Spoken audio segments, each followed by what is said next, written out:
Bonjour les passionnés du Tirtienne et bienvenue dans cette nouvelle vidéo. J'espère que vous allez bien. Aujourd'hui c'est la 30e. Alors pour cette 30e, j'avais envie de quelque chose d'un peu différent. Et ça tombe bien, il y a eu des messages sur le groupe Facebook Amagriffe Art Tirtienne en français sur lesquels je me suis dit, tiens, ce serait intéressant de rebondir.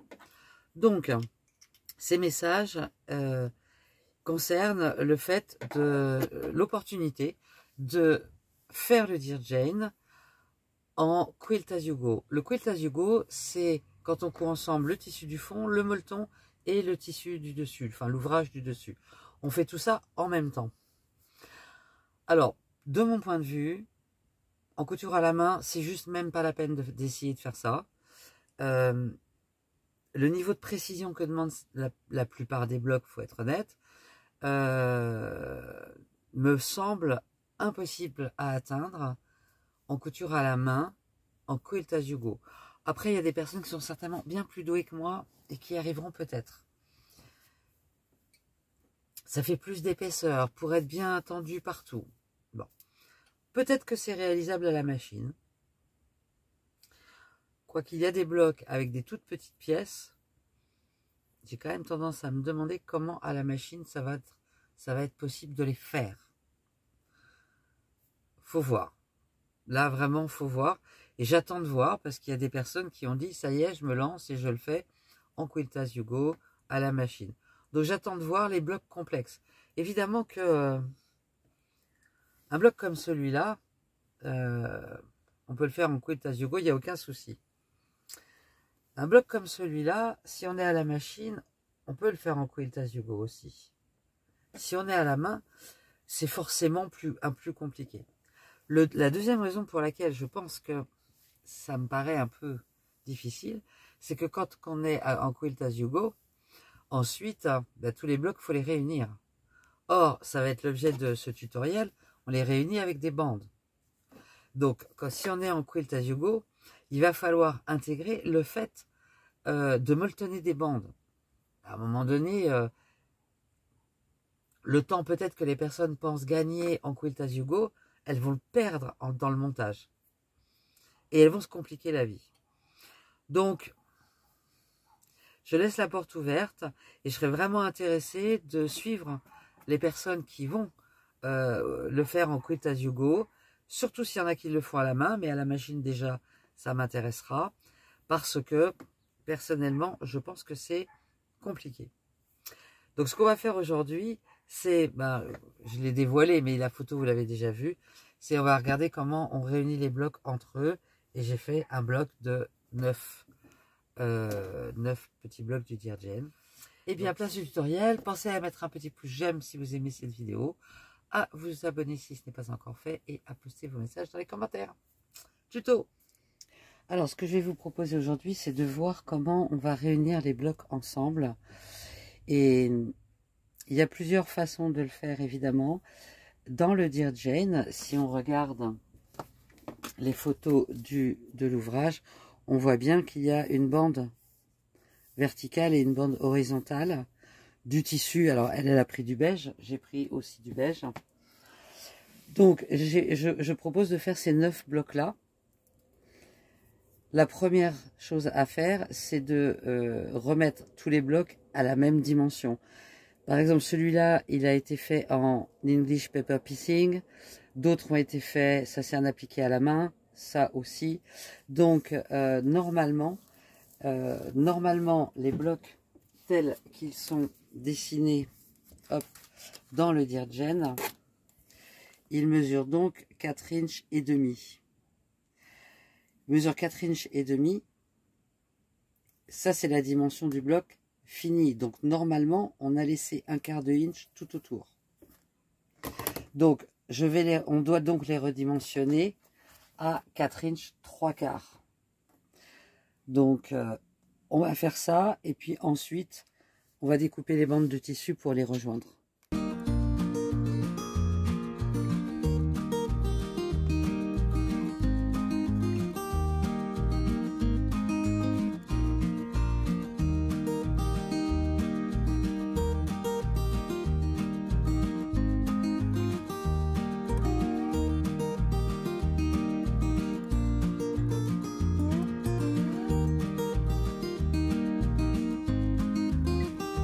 Là, je me positionne à 4 inches 3/4. Je vérifie que je suis bien aligné. Et on coupe le surplus. Ok, on va faire ça pour tous les blocs. Alors, une fois que nos carrés sont... Enfin, que nos blocs sont tous découpés à la même dimension, on a déjà un meilleur visuel sur ce que ça va donner. Donc, toujours, si on reprend le Dirgen, on a donc une bande. Évidemment que dans le livre, il n'y a absolument aucune indication quant à la dimension, à la largeur de la bande. Alors, bien sûr que chacun fera exactement comme il le voudra. Je pense personnellement qu'il ne faut pas non plus une bande trop large.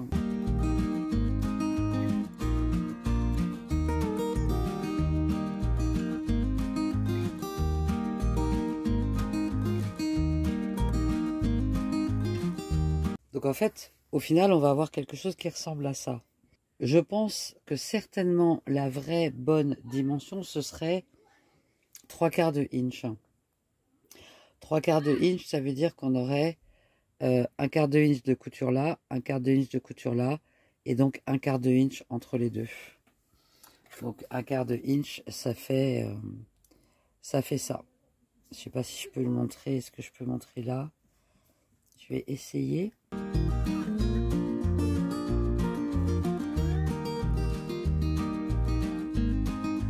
Personnellement, je vais partir sur des bandes de 1 inch pour laisser en fait un demi-inch entre les deux. Personnellement, je préfère. Là, c'est vraiment tout un chacun. Donc la première chose, c'est de couper des bandes de la largeur que vous voulez. Alors j'ai découpé quelques bandes de tissu beige en 1 inch de large. Le principe, c'est généralement de coudre les verticales et après de coudre les horizontales.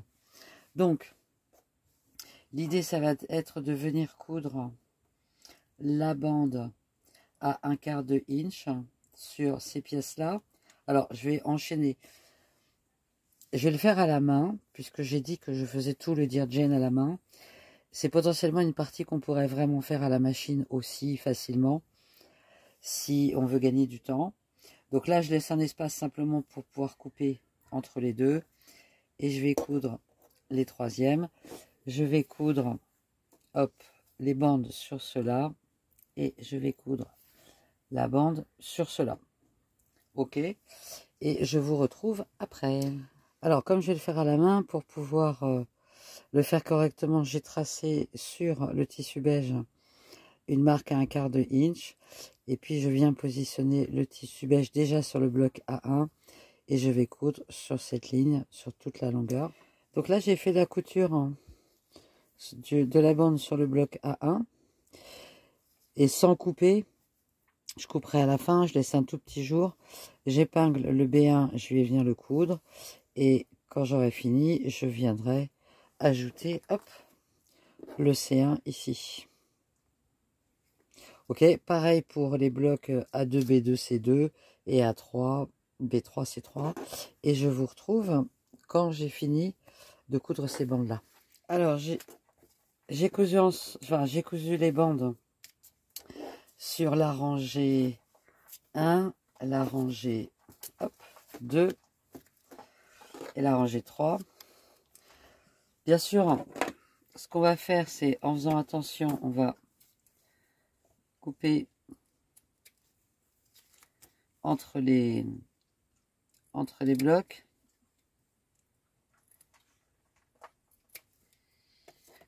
Couper les surplus de tissu beige pour moi.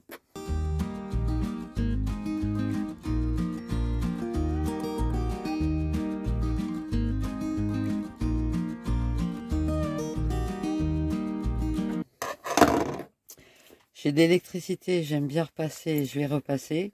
Okay. Donc on va les repasser comme ça. Et puis ensuite on va venir les coudre ensemble. Ici, ici et ici, de façon à constituer. Alors bien sûr, là j'ai décidé de travailler sur un bloc. Ça peut être tout un rang. Ça c'est comme vous déciderez de le faire. Mais déjà je vais repasser. Alors mon conseil c'est, si c'est pas bien recouper, c'est de bien recouper aux bonnes dimensions. Et ensuite, eh bien, on va venir prendre, par exemple, A1 et A2. Et on va venir, bien sûr, les coudre ensemble ici à 1/4 inch.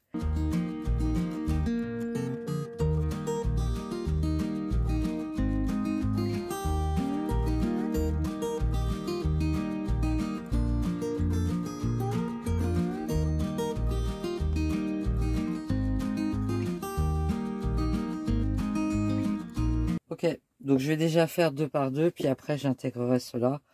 Donc, toujours de la même façon. On a découpé nos blocs tous de la même dimension. On a des bandes qui sont toutes de la même épaisseur. Donc, nos blocs doivent être alignés.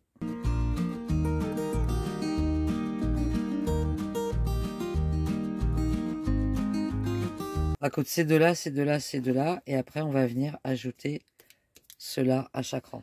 Donc, ça y est, j'ai réuni tout ça ensemble.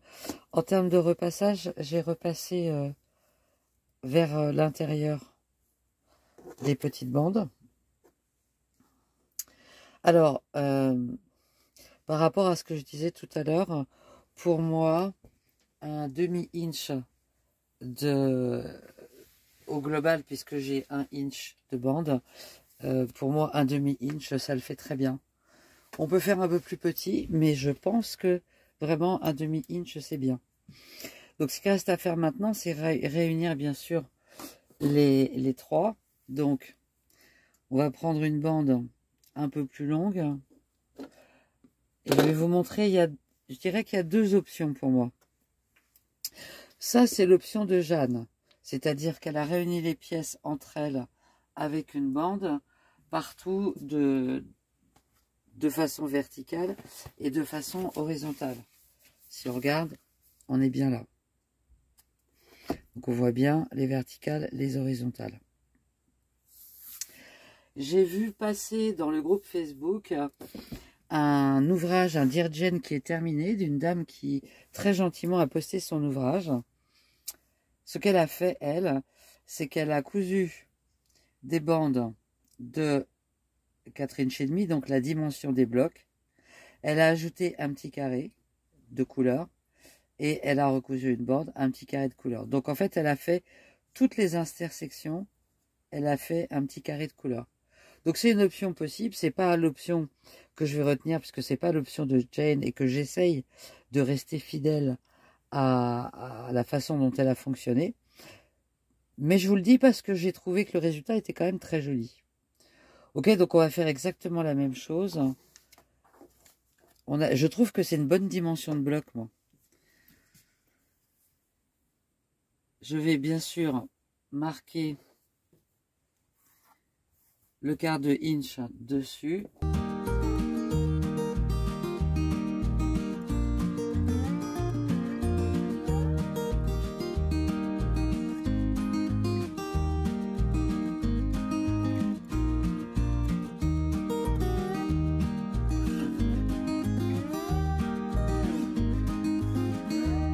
Et on va venir le coudre.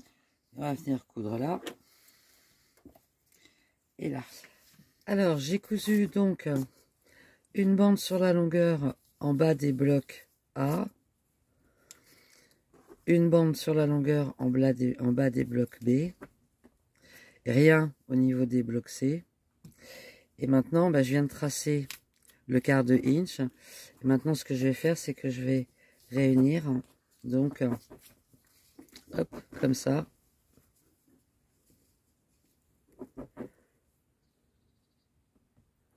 Pour donc faire la séparation sur la longueur des blocs.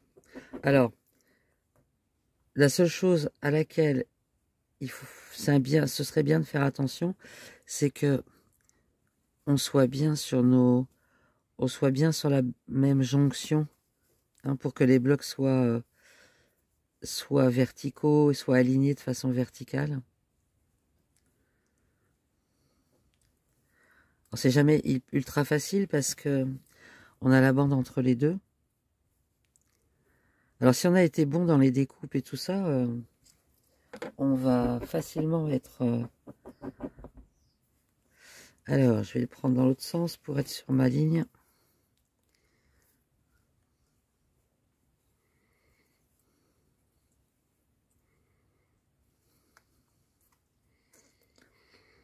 Et je vais piquer mes épingles dans l'autre sens juste pour voir comment les correspondances se font.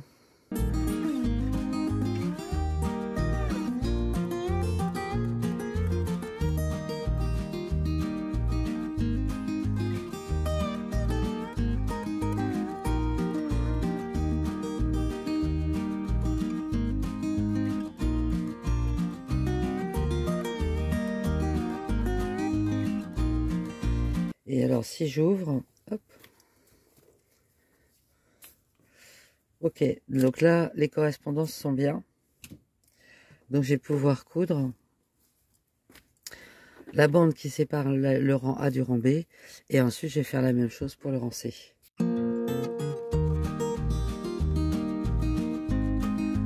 Bon, je vous le remonte, mais vous l'avez vu. Alors, il y a deux choses que je voudrais dire, préciser là-dedans.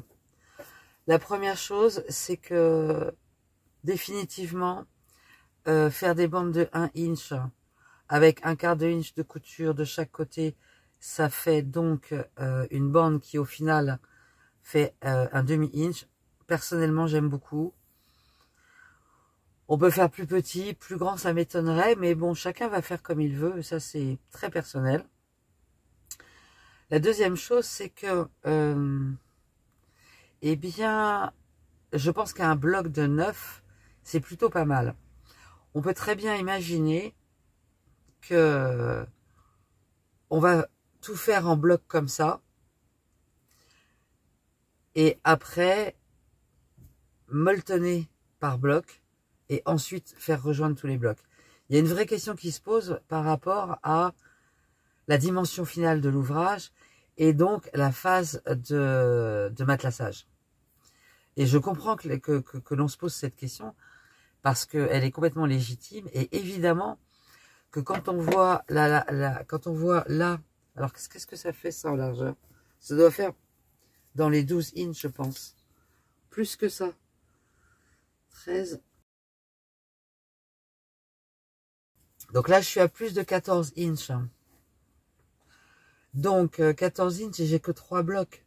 On en a de mémoire 13. Donc, évidemment que ça va faire un énorme ouvrage. Donc, on peut s'interroger sur la phase matelassage. A fortiori, dans mon cas, dans la bohème, à aucun moment, je vais avoir la possibilité de faire un matelassage sur un très très grand ouvrage. Donc, je vais partir de blocs comme ça. Alors, ça pourra être des blocs un peu plus grands. Là, j'ai envie d'un carré. Donc, ça pourrait être un peu plus grand. Et après, je pense que ce que je ferai en tout cas, ça va être ces blocs-là, bloc par bloc, de faire le matelassage. Donc, mettre le molleton, le tissu du dos et de faire le matelassage. Et ensuite, je les réunirai. Je ne sais pas si vous me suiviez depuis un certain temps. J'avais fait une ou deux vidéos sur différentes façons de rejoindre les blocs avec une bande. Donc, on est complètement dedans. Donc, voilà, la porte est ouverte au débat. Enfin, pour moi, il n'y a pas vraiment de débat. Chacun fera ce qu'il voudra. Une fois de plus, je suis vraiment preneuse de retour des personnes qui vont faire un Quilt as you go, de façon à qu'on puisse partager. C'est jouable, c'est pas jouable, à la main, à la machine. Mais pensez aussi à la phase de montage. Il suffit pas de faire des blocs en Quilt as you go. Il faut aussi réfléchir à comment on les monte après. Et ce travail de titan, à mon avis, qui va être de réunir tous les blocs ensemble, avec les petites bandes. Donc, si vous avez aimé cette vidéo, pensez à mettre un petit pouce j'aime, à vous abonner si ce n'est pas encore fait, et à poster vos messages dans les commentaires. Et on se retrouve vendredi pour un nouveau tutoriel. Et mardi prochain, bah cette fois sans doute pour un nouveau blog du Dear Jane. Prenez soin de vous. Bye bye.